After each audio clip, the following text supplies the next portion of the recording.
بسم الله الرحمن الرحيم. أعزائي المتعلمين متابعي الكرام، السلام عليكم ورحمة الله، ومرحبا بكم في درس جديد للمستوى الرابع ابتدائي. سنتناول فيه ظاهرة تركيبية بعنوان جزم الفعل المضارع الصحيح والجملة الشرطية. فتعالوا أعزائي التلاميذ لنستمتع بكل ما هو مفيد.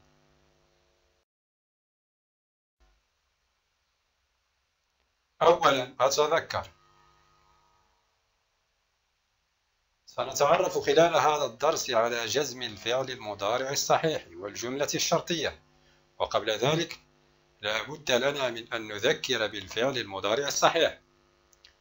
فما هو الفعل المضارع؟ رأينا سابقا بأن الفعل المضارع هو الفعل الذي يدل على وقوع حدث في الزمن الحاضر أو المستقبل، مثل أرسم، نبتعد، يتسابق.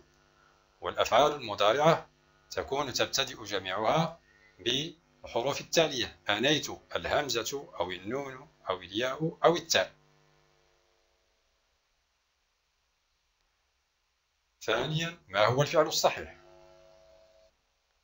الفعل الصحيح هو ما كانت حروفه الأصلية خالية من حروف العلة، وحروف العلة ثلاثة: الواو والألف والياء.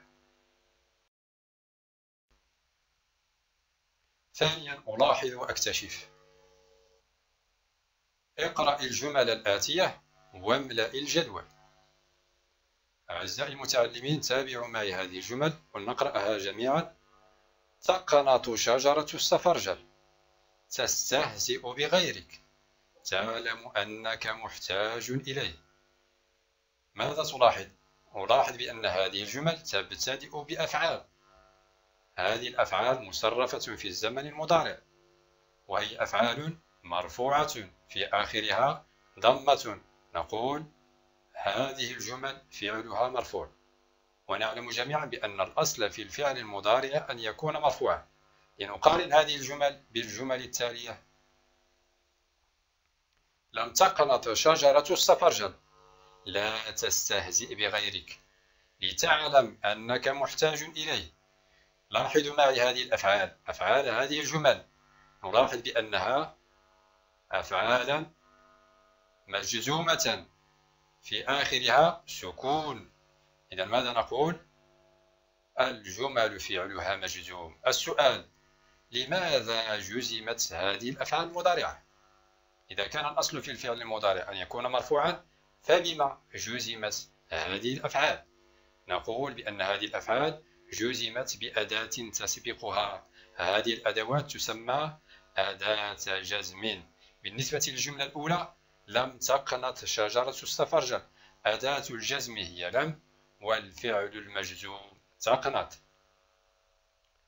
الجملة الثانية: ما هي أداة الجزم؟ لا. أما الجملة الثالثة فأداة الجزم هي لي، ولي هذه تسمى لام الأمر. بالنسبة للفعل المضارع المستخرج والمجزوم، بالنسبة للجملة الأولى هو تقنط. الجملة الثانية: لا تستهزئ بغيرك، الفعل المضارع المجزوم تستهزئ.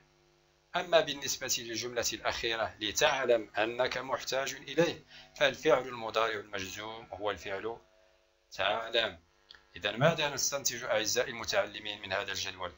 نستنتج أولا بأن الفعل المضارع أصله أن يكون مرفوعا، لكن أحيانا قد يأتي مجزوما بأدوات تسمى أدوات الجزم وتسبق الفعل المضارع. كخلاصة لما قلناه، بما يجزم الفعل المضارع؟ يجزم الفعل المضارع إذا سبقته أداة جزم، ومن أدوات الجزم التي تجزم فعلا مضارعا واحدا لم، لا، ناهية، لام الأمر.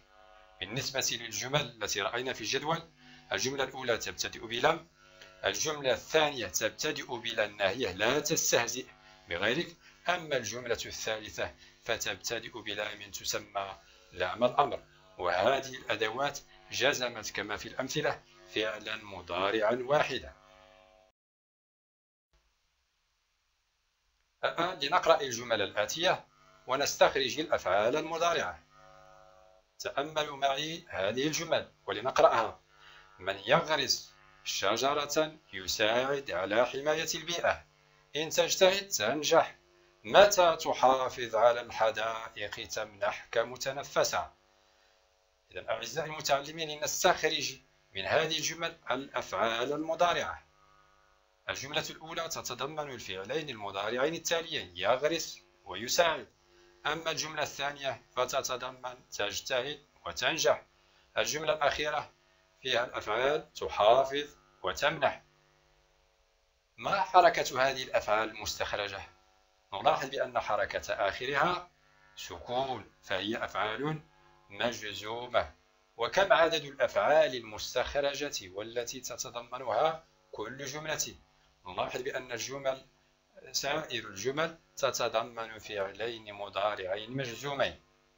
إذا تأملنا سائر الجمل والأفعال المتضمنة فيها، فما علاقة الفعل الثاني بالفعل الأول؟ إذا قرأنا المثال الثاني على سبيل المثال، إن تجتهد تنجح. فمتى ستنجح؟ إذا اجتهدت، بمعنى أن الفعل الثاني لا يتحقق إلا إذا تحقق الفعل الأول.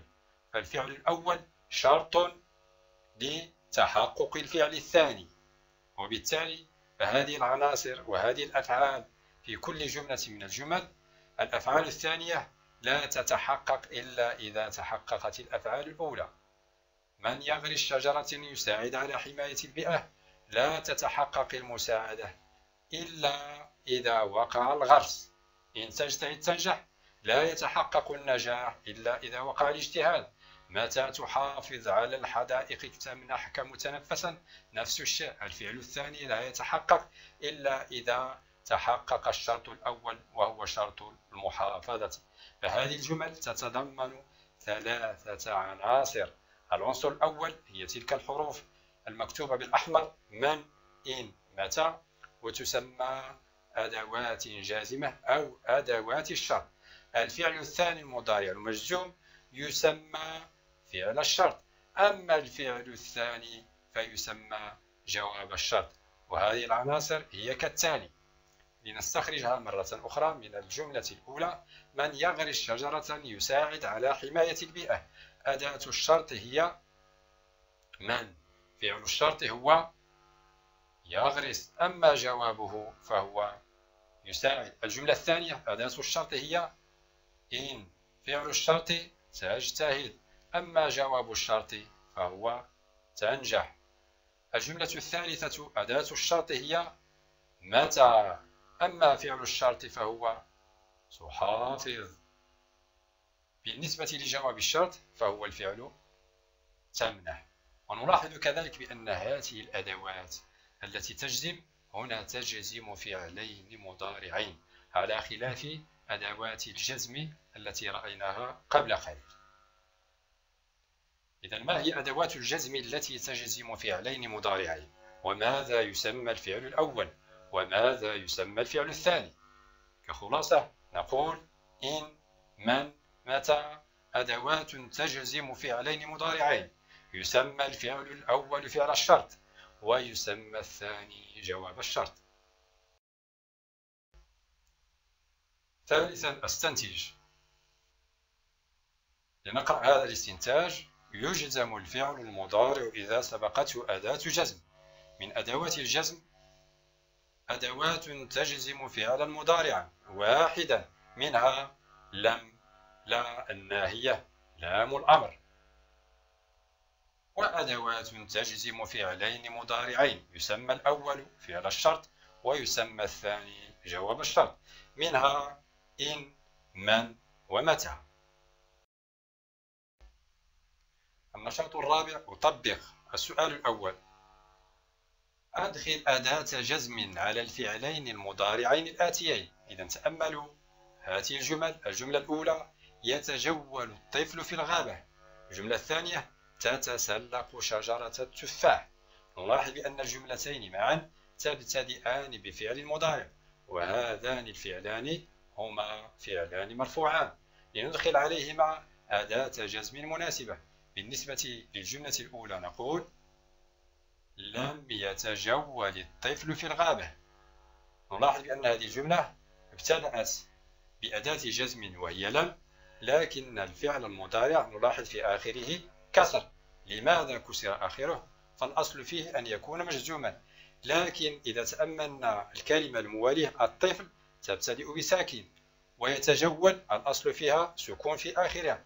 عندما يلتقي ساكنان أكسر ما سبق، ولذلك قلت لم يتجول الطفل في الغابة. الجملة الثانية تتسلق شجرة التفاح. ماذا أقول؟ لا تتسلق شجرة التفاح. الفعل المضارع المجزوم تتسلق في آخره سكون. السؤال الثاني: اشكل أواخر الأفعال المضارعة في الجملتين الآتيتين. الجملتان هما كالتالي، لنقرأهما ونعيد ذلك القراءة مرة أخرى، ثم نحاول أن نشكل آخر الفعل المضارع.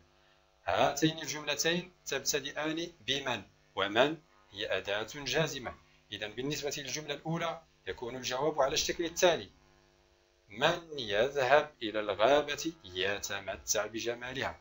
نلاحظ بأن من جازمت فعلين مضارعين هما يذهب في آخره سكون، ويتمتع كذلك في آخره سكون. من الجواب بالنسبة للجملة الثانية: من يزرع بذورا يحصد ثمارا. نفس الشيء، الفعل يزرع مجزوم، وكذلك الفعل يحصد، فمن تجزم فعلين مضارعين، ولذلك نسمي من أداة شرط وهي جازمة. الفعل الأول يسمى فعل الشرط، أما الفعل الثاني يحصد فيسمى جواب الشرط. إلى هنا أعزائي المتعلمين متابعي الكرام نكون قد أنهينا درسنا لهذه الحصة. وفقكم الله، والسلام عليكم ورحمة الله.